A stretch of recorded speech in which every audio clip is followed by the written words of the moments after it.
Nehemiah 4, verse number 6.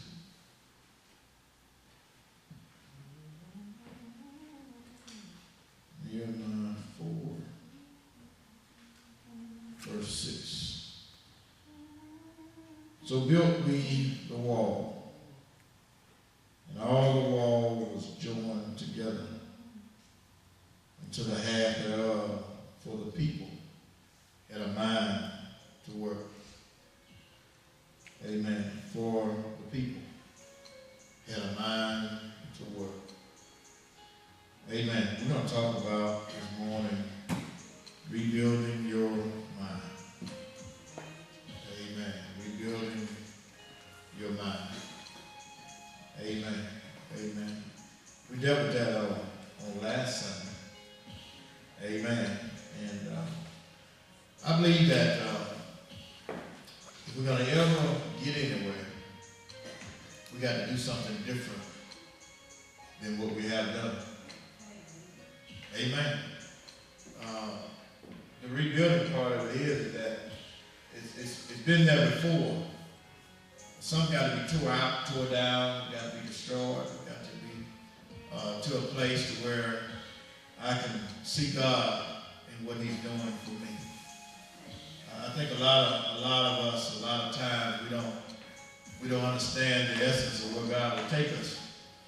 Amen. Until we actually get to that area that my mind holds what God desires for me.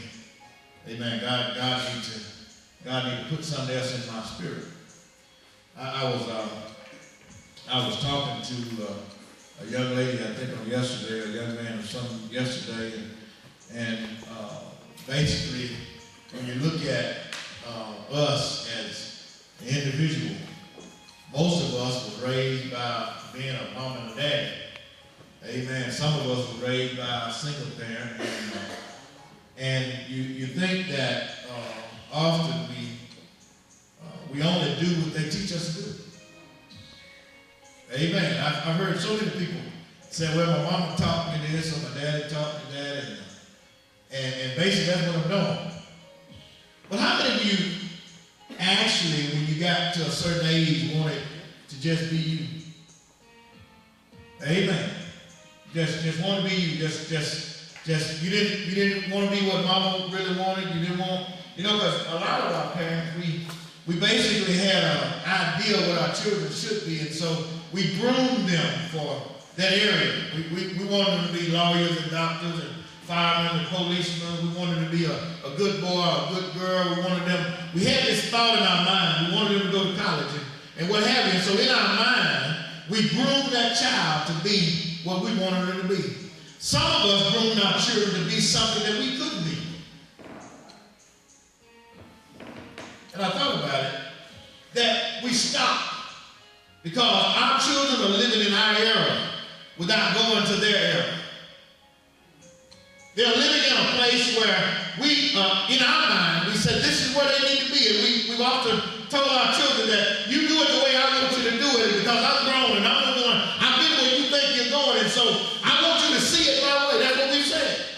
But what God really said is that if I can get a person to see me as I see them, what He actually said was, I've already destined your life. I've already destined where I want you to be. It was your mama brought you to a point, your daddy brought you to a point, but when I got you to an area where you saw me, I need you to see where I'm taking you. I think a lot of us miss that point when it comes to that area because our mind is not there. Our mind is not where God wants to be, and so we live out somebody else's dream. We live out somebody else's destiny. Amen. Amen. We got a problem with, I know this little girl, she's 13, and she like wearing different stuff. She's just a different kind of person. Amen. She might wear a pink shoe and a red shoe.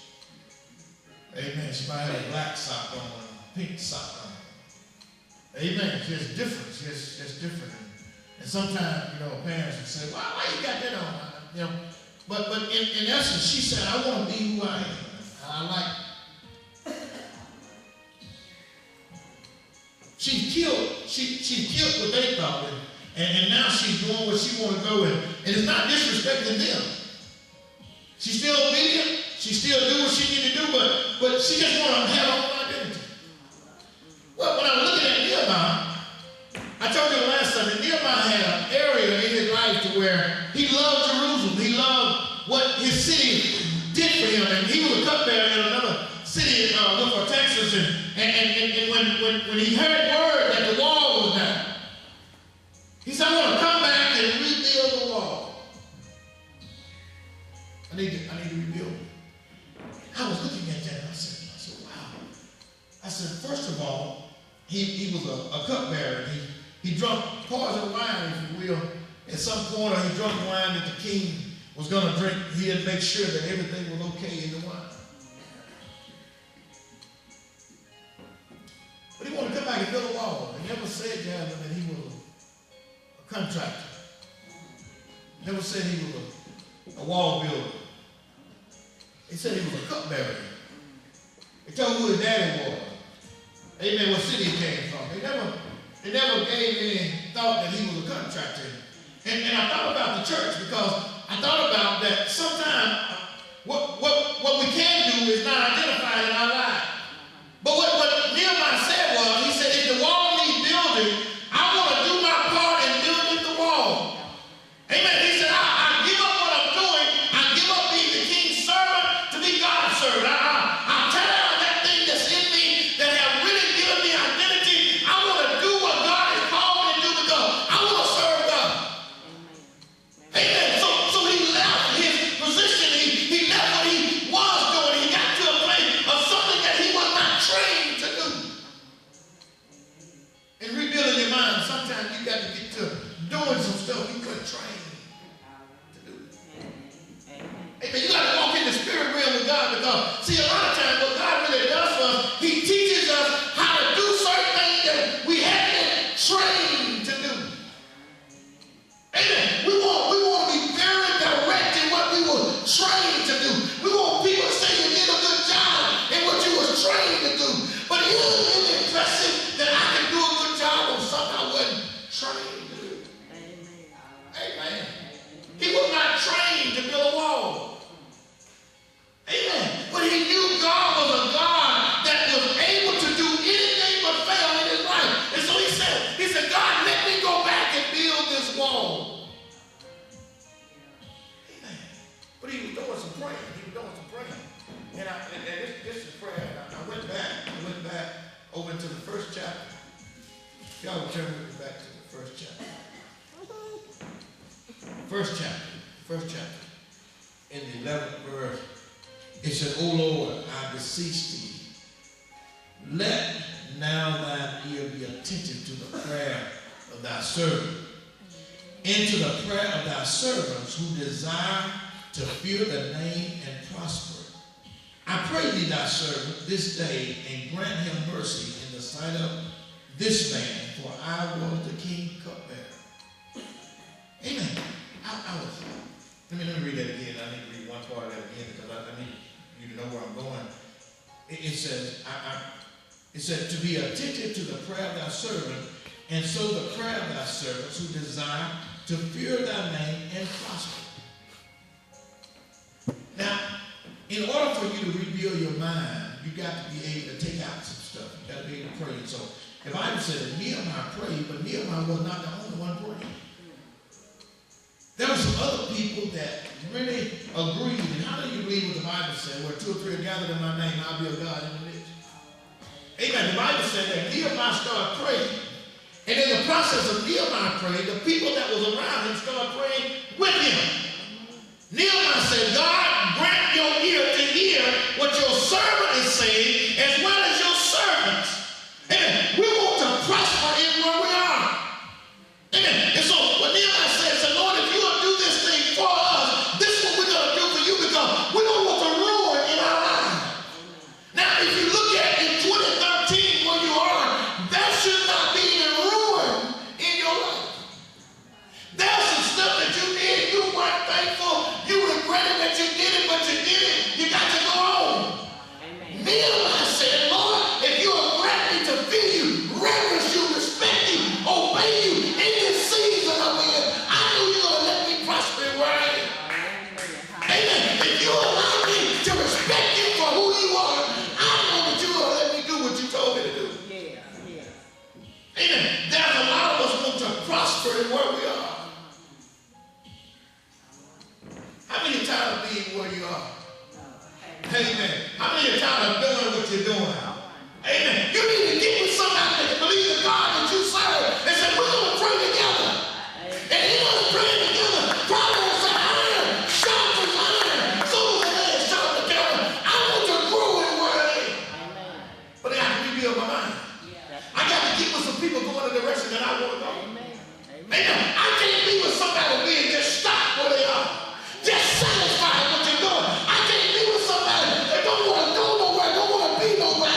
be just satisfied.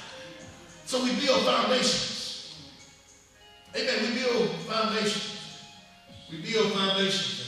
I was at a graduation on yesterday at Jackson State, and I saw all the students out there at Jackson State, and as the guy spoke, I thought about what he was saying. He talked about fear. He talked about going somewhere. But I thought about how many of those students will stop on yesterday, graduate on yesterday with a bachelor's degree, and never do nothing else. Satisfied. God has made a platform for our lives.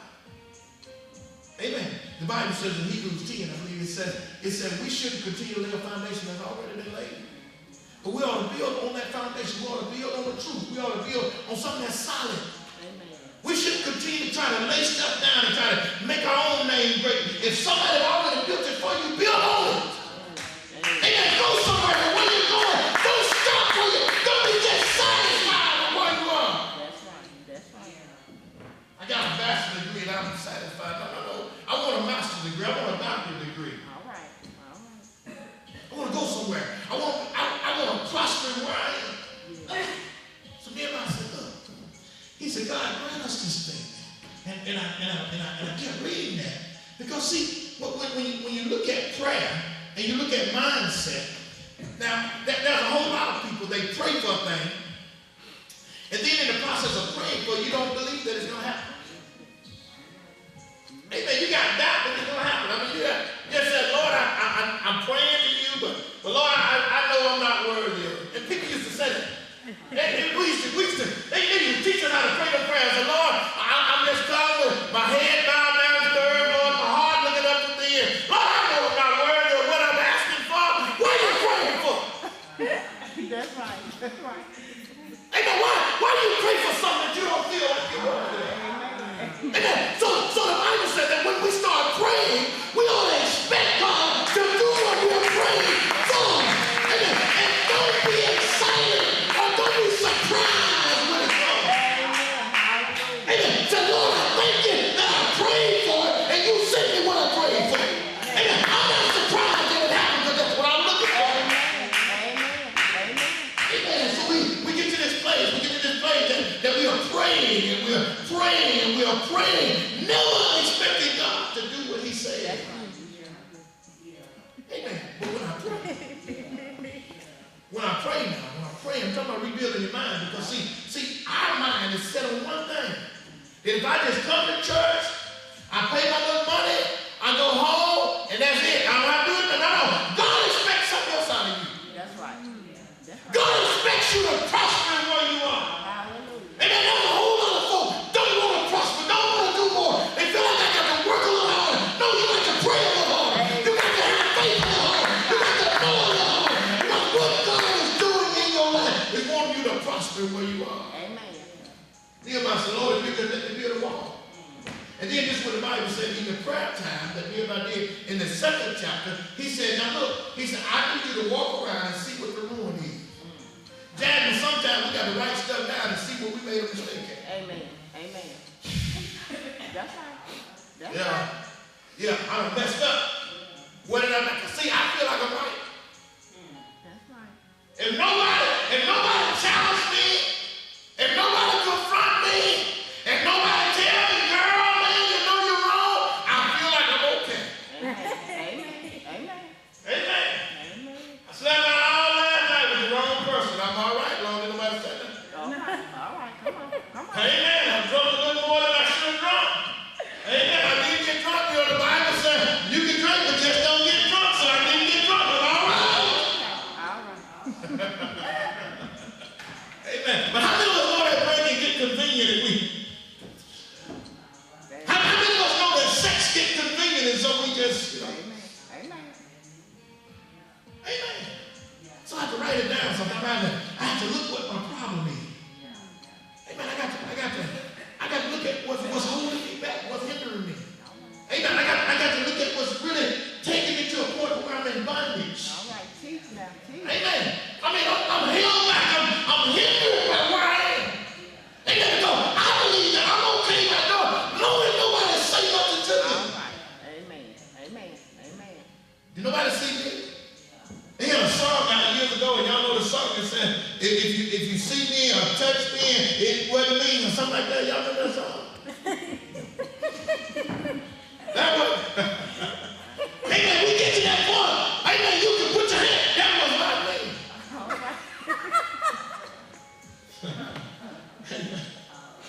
God told Nehemiah, he said, Nehemiah, walk around the wall and see why this wall is down.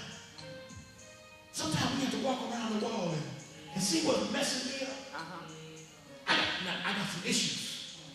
Amen. I got a bitter spirit sometimes. I got an angry spirit sometimes. I got a stealing spirit sometimes. I got a rebellious spirit. I got a disobedient spirit sometimes. Amen. I get so mad sometimes. Woo. Amen.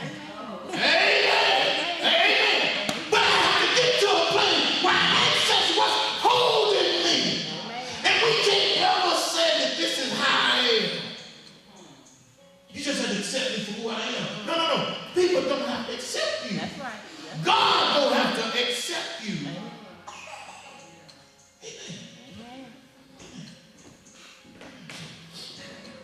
Me and myself, I looked at the wall. And I looked at which wall I need to put up first. I had to look at which one was most important to me, Miss Jim. And I think the Bible says he put up the fish wall first. Or the fish gate. And when he put up the fish gate, the reason they call it the fish gate, because there was a fish market outside of the gate. It was for people coming in who would buy fish. It was a prospering wall.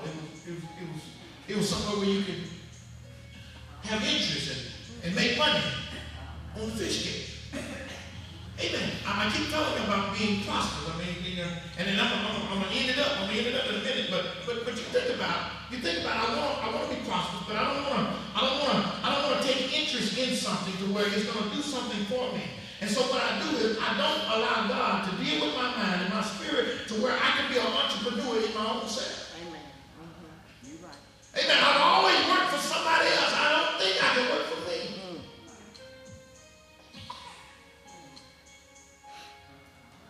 Amen. I feel good getting a check every Friday, every other Friday, or every month. I feel good about getting that check because I know I'm going to get that check. But when I don't know what I'm going to get.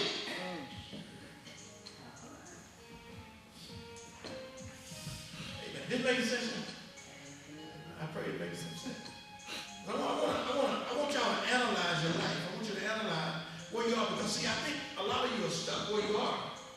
And the reason you don't do no better in what God is saying is because you don't not know no better where you are saying. Amen. We can never do what God tells us to do until we recognize what we are. Amen. I have to reveal where I am. I have to analyze where I am and say, look, I am my own problem. All right. Amen. Amen. Let me tell y'all about me. I can tell y'all about me. When I recognized that I was my worst enemy, I fired myself. He said, how can you fight? I fired me. I stopped listening to me. He said, well, who did you listen to, God?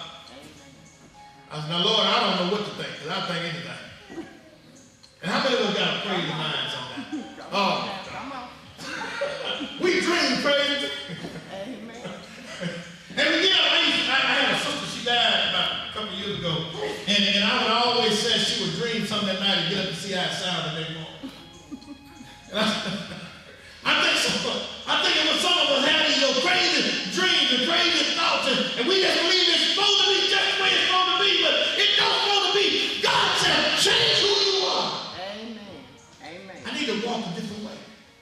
I need to talk a different way. I need to do it a different way. This is what God said. God said, I'm expecting you to do something different that I might prosper you where you are. The Bible says, I wish above all things that you prosper and be in good health as your soul prospers. What we believe is that all we have to do is be good people. Your goodness will not take you to heaven. Your goodness will not make you prosperous. Amen. By you being nice to people that you like, it will not get you where you need to go. Amen. You have to be nice to them folk that don't like you. You have to love them folk that spit on you sometimes. Amen. I'm talking about you got to love them, hug them, you got to give to them.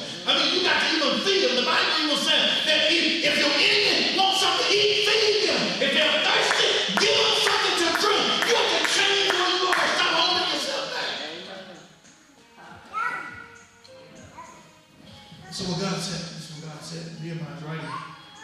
He said, I want you to be different. I want you to get out of bondage. I need a release in your life. I need you to make a release. I need you to make a release. I want to challenge you today before I go to my last point. I want to challenge you today to look at you. I want you to take a deep look at you. I need you to look at you. And don't be scared. Don't be scared. Don't get nervous. Just look at you and say, Lord, I want to see me. I need to see me. I need to see me for how you see me. And after I see you for how I see me and for how you see me, if there's some change in my life that I need to change, Lord, I need to change it right now. The old folk used to sing a song. It said, search me, Lord. If you find anything that should be, take it out and straighten me. Y'all remember that song? Hey, man, they sang that song. They would sing that song. They would get deep in that song. But then you think about it, if God really found something in me that shouldn't be, and he started taking it out, I get nervous because it changes me, it challenges me. It makes me feel a better person because there's some stuff inside of me that I don't understand that's inside of me, but I